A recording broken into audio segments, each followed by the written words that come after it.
Agora a gente vai convidar a doutora Jaqueline, a Jaqueline Marques Lopes. Eu não a conhecia pessoalmente, agradeço muito a presença dela. Ela é reumatologista do Departamento de Reumatologia da Faculdade de Medicina da USP, também da Sociedade de Reumatologia, né? Uma coisa tão distante da gente, né? E é o que dá um boom no hígado.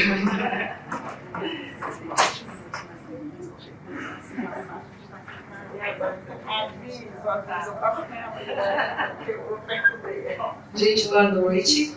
É um prazer estar aqui com vocês. Eu vou agradecer a Angélica pelo convite. Hoje eu não sou mais da USP, tá? Por questões familiares, estava muito difícil de concretizar o meu desejo de ser mãe, com todas as coisas, eu pedi demissão da USP, mas eu ainda trabalho muito apesar de estar só no setor privado, eu preciso muito do serviço público, porque o tratamento de tuberculose é no serviço público. Eu já tentei prescrever rifampicina para o paciente comprar na farmácia e não dá, né? Então, como ela disse, eu já fiz residência, doutorado na USP. Hoje eu sou diretora, uma das funções, eu sou diretora de educação médica da Imuno Brasil. Acho que vocês não ouviram falar, mas eu espero que vocês ouçam falar, porque nós somos uma empresa que é especialista em cuidado com pacientes de doenças imunomediadas. Então, hoje na empresa, sou uma das sócias fundadoras. A gente antes era só de reumatologista e hoje a gente tem um grupo, uma equipe multidisciplinar, em que a gente tem neurologista, dermatologista, gastroenterologista, todos pneumologistas, especialidades que mexem com doenças imunobiológicas. A gente está em mais de 30 unidades, 30 serviços, e a gente atende cerca de 7 mil pacientes por mês. Nós somos mais ou menos mais de 150 médicos, porque cada vez mais a gente está adquirindo mais pessoas para o nosso grupo.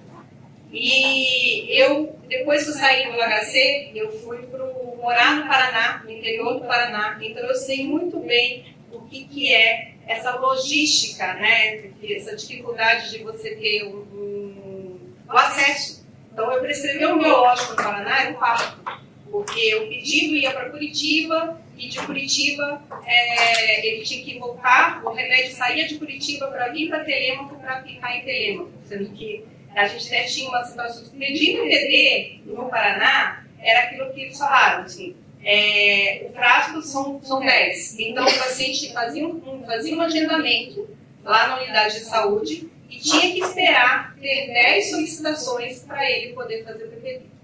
E aí eu vou mostrar para vocês um pouquinho o porquê da importância de se solicitar, de investigar a TB latente num paciente que vai tomar imunobiológico. Deixa eu pegar aqui, né? Não tá. Bom, isso aqui são meus conflitos de interesse, mas para essa aula eu não tenho conflito de interesse nenhum, tá? A gente sabe que, como a Erika já mostrou, a infecção por tuberculose é considerada uma infecção de oportunista, porque apenas 5% dos pacientes que têm contato, eles vão desenvolver a doença. E hoje a gente sabe, então, que é uma doença relacionada à disfunção do sistema imunocelular. Então, vocês não precisam saber nada disso aqui, um monte de letrinhas, né? Mas desde o momento em que o bacilo entra em contato, o nosso sistema imune está sendo ativado e ele tenta combater a infecção até chegar no granuloma. E a gente hoje já sabe também que existem algumas, essas pessoas que tiveram contato, então esses 90% que tiveram contato que tem o granuloma lá, existem alguns fatores de risco para que esse paciente tenha a TB latente reativada.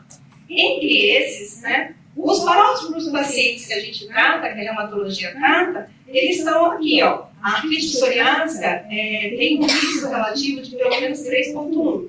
A artrite reumatoide de torno de 3,7. A espondilite anquilosante de torno de 3,9. Ou seja, só o fato do paciente desenvolver a doença, se ele tiver a TB latente, ele tem risco de reativação. E aí hoje também a gente sabe que alguns remédios que a gente usa para o tratamento, não só os imunobiológicos, isso a gente foi aprendendo com o tempo, eles têm risco também de ativar a doença. Entre eles, a leflunomida é o que tem maior risco. Pra vocês terem ideia, a leflunomida surgiu no Brasil em torno de 2003, quando eu estava começando a residência de reumato. Não façam contas para saber a minha idade. E na época a gente não pedia PPD para fazer o diagnóstico TB latente. Hoje já é obrigatório, antes de prescrever a leflunomida, você deve solicitar o PPD ou IBRA.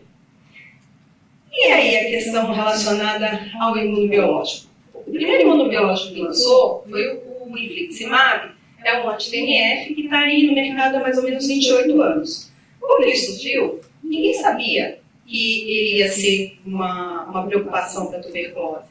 Foi mais ou menos igual, e aí começaram a pipocar casos de tuberculose pelo mundo, em países em que não tinham tuberculose. Os infectologistas começaram a vivenciar o que tinha sido a reativação da tuberculose no HIV. Tanto que tem esse artigo aqui, que o título dele é TNF alta, bloqueadores de TNF alta e tuberculose. Olhe antes de pular. Ou seja, era considerado como se fosse um mar de tubarão que a gente estava entrando. Né? Então, começamos a olhar. E aí veio a base de dados da Sociedade Espanhola de Reumatologia, que eles viram que realmente o uso de imunobiológicos, desse imunobiológico, né, do TNF, ele tinha um risco 20 vezes maior para pacientes que eram rígidos de TNF. E os pacientes com 90% maior em relação à população geral. Então, o que a gente vai fazer? Aí teve esse... Então, eles começaram a ver e o que começaram a pensar, por que isso acontece? E hoje a gente já sabe que o problema está aqui, ó, na formação do granuloma. A gente tem o granuloma, e uma vez que a gente coloca o anti-TNF, esse granuloma é desfeito. E aquele bacilo que estava ali dentro, ele explode. Então, hoje a gente sabe que esse é o problema, né? A gente consegue saber disso. E aí, então, eles começaram a pensar, falaram assim, tá bom, a gente sabe que está o problema, o que a gente vai fazer? Vamos pegar a experiência do HIV. Então, o mesmo protocolo, que era PPD maior que 5 milímetros, né, alguma lesão sugestiva de tuberculose, aí eles pegaram pacientes com esse protocolo, colocaram a isoniazida por 9 meses, e aí eles verificaram, será que vai dar certo? E aí eles viram que 83% das pessoas teve uma queda de incidência de tuberculose latente. Então isso foi em 2005. Tá? Eu estava terminando a residência de reumato. E aí, a partir daí, começou-se a implantar que todo paciente que fosse fazer uso de anti-TNF teria que ser investigado a TB latente com o teste de tuberculose, né? Então, se tivesse um PPD fraco reator maior ou igual a 5 milímetros, e o raio-x de tórax para ver se não tinha nenhuma lesão, e você ia iniciar a isoniazida por 9 meses ou por 6 meses. Bom, mas a gente sabe já foi falado um pouco em relação ao teste tuberculino, e aí a gente sabe que tem a história do retorno do paciente para a leitura, que a Érica já falou. O teste depende da correta aplicação e da correta leitura também. Gente, teve um paciente que eu pedi quando eu morava lá em Telemaco, não sei se vocês já ouviram falar, mas será de 70 mil habitantes, e ele não dava para ele esperar, ele precisava muito de iniciar o imunobiológico, e aí eu fiquei sabendo que um laboratório estava fazendo o teste. Ele foi lá, pagou pelo teste. E aí, quando ele veio me trazer o resultado, ele falou assim, doutora, mas a pessoa tirou foto e mandou para não sei quem para falar se o meu exame era positivo ou não. Veio negativo. Como é que eu vou confiar nesse teste, gente? Entendeu? Então, assim, é muito complicado. Quando a gente tem mesmo se não for no SUS, na rede privada, a confiabilidade desse teste é muito ruim. E além disso, a gente sabe que é um teste que mede imunidade. E 10 a 25% dos pacientes com TB ativa, eles têm a prova tuberculose negativa.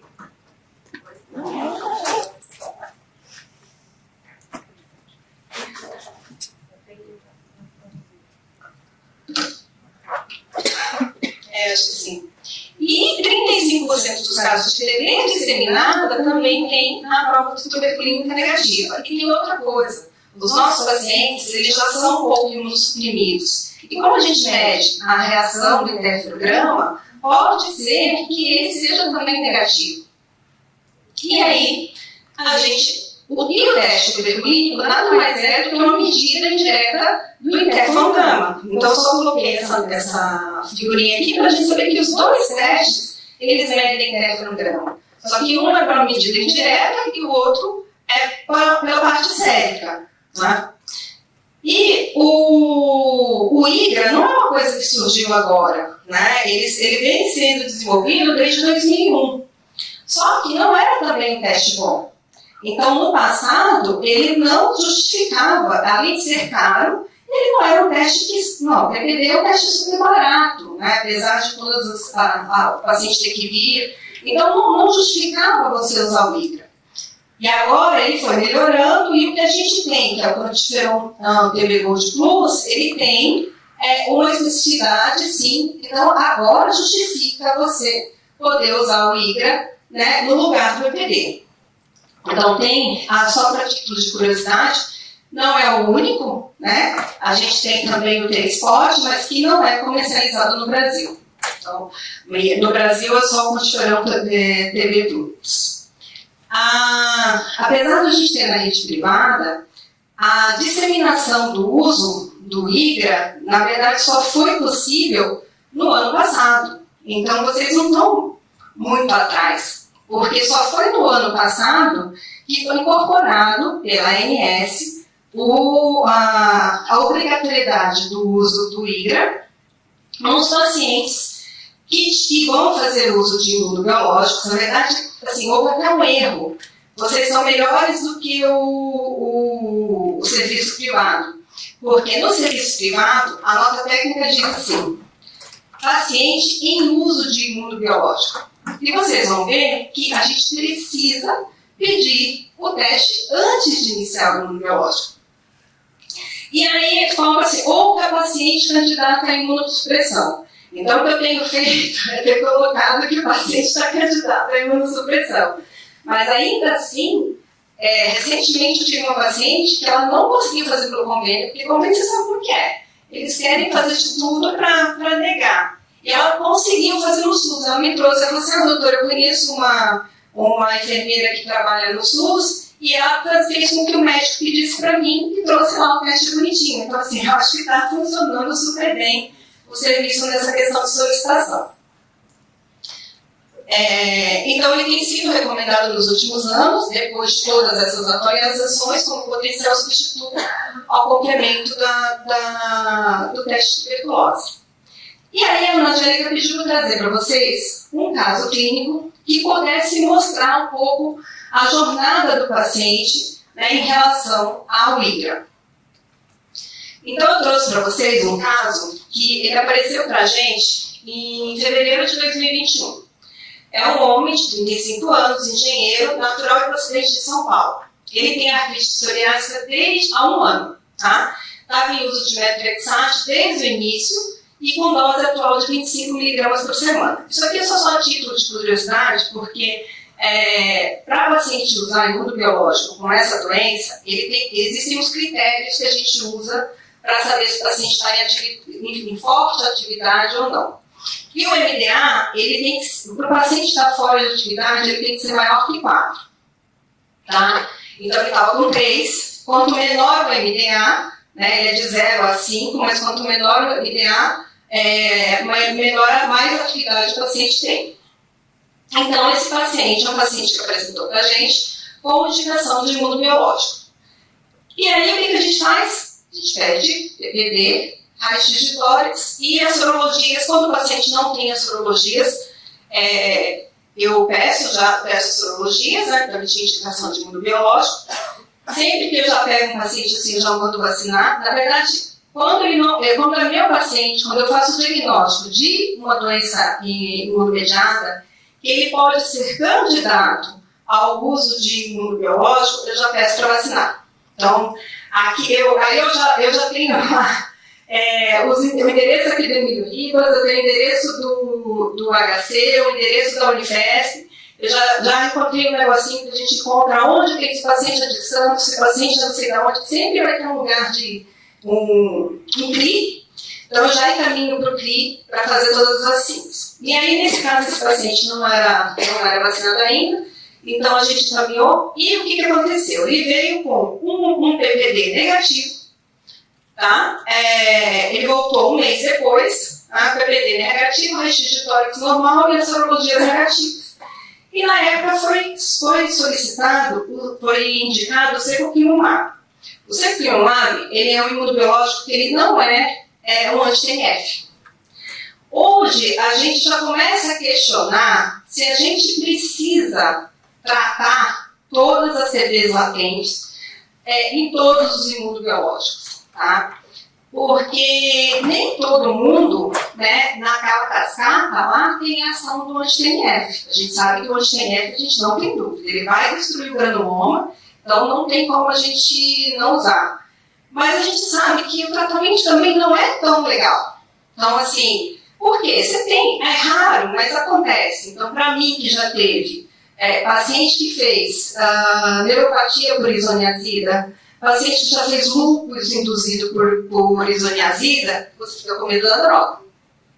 Então, assim, hepatotoxicidade. Então, assim, que não é um tratamento, às vezes, eu costumo dizer que dependendo do imunobiológico, o tratamento para a tuberculose, ele tem mais risco do que o próprio imunobiológico, tá?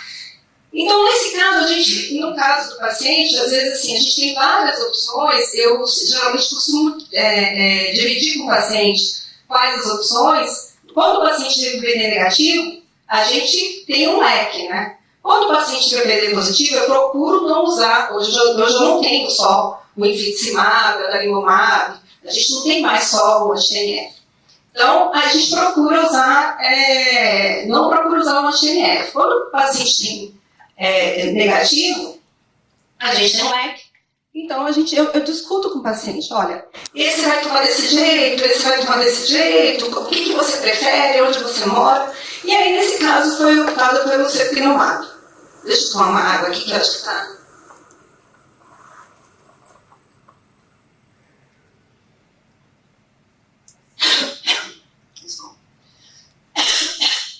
Então, aí, foi bem, tá?